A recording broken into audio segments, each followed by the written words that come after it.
Histoire de coiffeur. Aujourd'hui, je vais chez le coiffeur. Vous voyez certainement en me regardant là, c'est que j'en ai tout à fait besoin. Et c'est un besoin qui est venu avec l'âge. Parce que quand on est jeune, on s'en fiche, on a des beaux cheveux longs, blonds par exemple. Et puis après, avec l'âge, la coiffure devient capitale. D'autant que après avoir été chez le coiffeur, je vais aller chez une grande proustienne, Catherine, qui, bien qu'elle soit tout à fait intellectuelle, m'avait dit que le rêve de sa vie, ça aurait été d'être coiffeuse.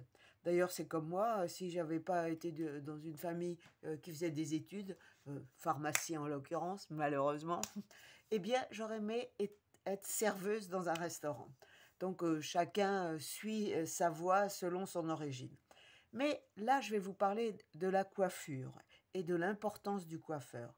Et ça me rappelle que quand j'étais en Amérique, je vendais de la peinture décorative. Et tous les ans, pendant plusieurs années, j'allais au Gift Show de New York, puisque j'habitais Boston, mais j'allais au Gift Show de New York et j'adorais ça. D'autant que je restais au Harvard Club de New York, mon mari étant américain de l'époque,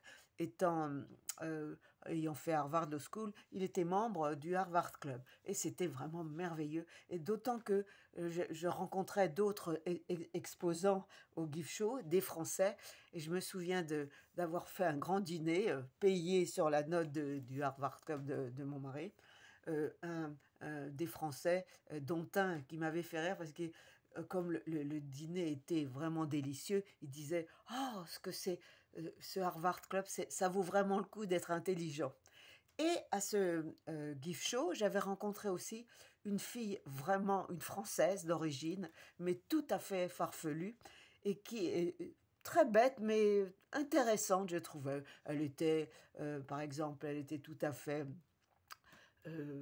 comment elle avait des idées, on dirait maintenant une complotiste. Et eh bien, elle m'avait raconté que là, elle était venue à New York parce que elle avait, avec sa mère, elle s'était installée au Texas, sur la frontière mexicaine, et elle avait ouvert une usine avec plusieurs employés. Elle faisait des coussins avec une espèce de, comme on aurait dit, des ruches, enfin, un, comment, un plié très spécial. Elle s'était lancée avec un héritage qu'elle et sa mère avaient eu. Mais ça avait mal tourné.